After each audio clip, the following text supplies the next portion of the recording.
큐티라이브 김목사입니다. 오늘 본문은 성령 안에서의 삶과 앞으로 누리게 될 삶에 대한 소망을 말씀하고 있습니다. 그 삶은 결코 쉽지 않습니다. 영광을 받기 위하여 함께 받기 위하여 고난도 받아야 함께 받아야 하기 때문입니다. 하지만 하나님 이루실 계획을 신뢰하며 기쁨으로 기대해야 합니다. 한글에는 잘 나타나 있지 않는데 18절은 왜냐하면으로 시작합니다. 로마서 8장 18절입니다. 생각하건대 현재의 고난은 장차 우리에게 나타날 영광과 비교할 수 없도다. 바로 앞에 나온 그러한 그와 함께 영광을 위하여 고난도 받아야 한다. 함께 영광을 위하여 함께 받아야 한다 하는 그 이유를 제시하고 있는 것이죠. 구시대와 새시대가 겹치는 중간시대에 사는 신자에게 고난은 현실입니다. 하나님 뜻대로 살아보려고 할 때 세상과 부딪히는 것은 필연적으로 올 수밖에 없습니다. 하지만 그 고난은 장차 올 영광, 구원의 완성에 비교할 가치가 없을 정도로 미미한 것입니다. 고린도후서 4장 17절에서 잘 표현하고 있습니다. 오늘 본문 8장에서는 외적인 고난을 말씀합니다. 내적인 고난은 5장에서 이미 말씀하셨습니다. 19절입니다. 피조물이 고대하는 바는 하나님의 아들들이 나타나는 것이니 피조물이 허무한데 굴복하는 것은 자기 뜻이 아니요 오직 굴복하게 하시는 이로 말미암음이라. 그 바라는 것은 피조물도 썩어짐의 종로로 단 데서 해방되어 하나님의 자녀들의 영광의 자유에 이르는 것이니라. 피조물이 다 이제까지 함께 탄식하며 함께 고통을 겪고 있는 것을 우리가 아느니라. 그리스도인들의 고난은 전체 피조물과 깊은 관계가 있습니다. 인간 구원은 우주적인 창조 회복과 연결되어 있습니다. 처음 아담이 타락할 때 그는 하나님을 대신해 그들을 다스려야 할 의무를 다하지 못했습니다. 그래서 온 피조물이 썩어짐의 노릇을 할 수밖에 없게 되었습니다. 그만큼 피조물과 인간은 결속되어 있습니다. 묵시문화에서 자주 사용되는 해산의 고통을 통해서 하나님 자녀가 나타나야 피조물에게도 소망이 있음을 본문이 말씀하고 있습니다. 23절입니다. 그뿐 아니라 또한 우리 곧 성령의 처음 익은 열매를 받은 우리까지도 속으로 탄식하여 양자될 것 곧 우리 몸의 속량을 기다리느니라. 우리가 소망으로 구원을 얻었음에 보이는 소망이 소망이 아니니 보는 것을 누가 바라리요. 만일 우리가 보지 못하는 것을 바라면 참음으로 기다릴지니라. 장차 올 영광과 비교할 수 없는 고난 속에서 소망을 갖게 되면서 확신이 생깁니다.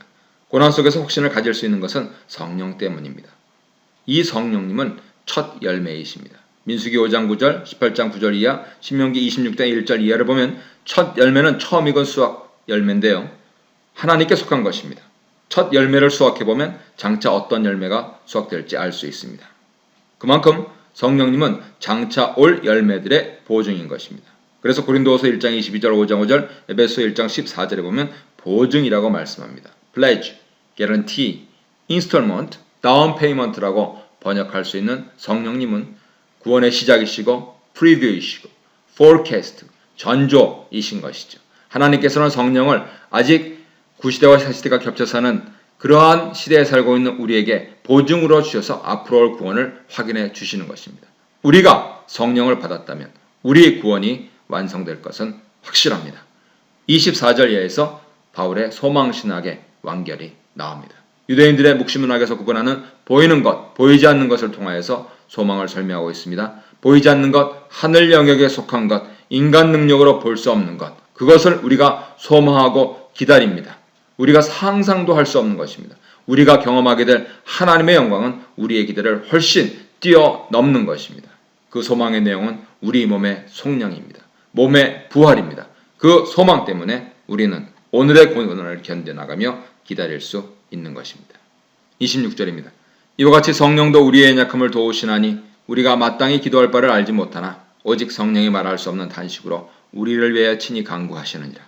마음을 살피시는 이가 성령의 생각을 아시나니 이는 성령이 하나님의 뜻대로 성도를 위하여 간구하심이니라. 현재 고난의 상황에서 영광으로 들어가기 전에 어떻게 그 고난 시간을 견딜 수 있을까 하는 것입니다. 성령님께서 고난을 다 아시기에 우리를 깊은 탄식으로 중보해 주십니다. 하나님 아버지께서 마음을 감찰하시며 참여하십니다. 이유는 우리의 연약함 때문입니다. 연약함 때문에 무엇을 기도해야 할지 우리는 모르지만 성령님은 말할 수 없는 깊은 탄식으로 우리를 위해 중보하시는 것입니다. 기도는 하나님 뜻대로 해야 되는데 성령 도우심 없이는 불가능합니다. 34절에 보면 그리스도께서 우리를 위해 간구하신다고 나와 있습니다. 이렇게 삼위일체 하나님 사이에 일어나는 대화를 통하여서 성령님께서는 우리를 인도하시는 것이죠. 그래서 우리가 소망을 가질 수 있는 것은 바로 이 기도 때문입니다.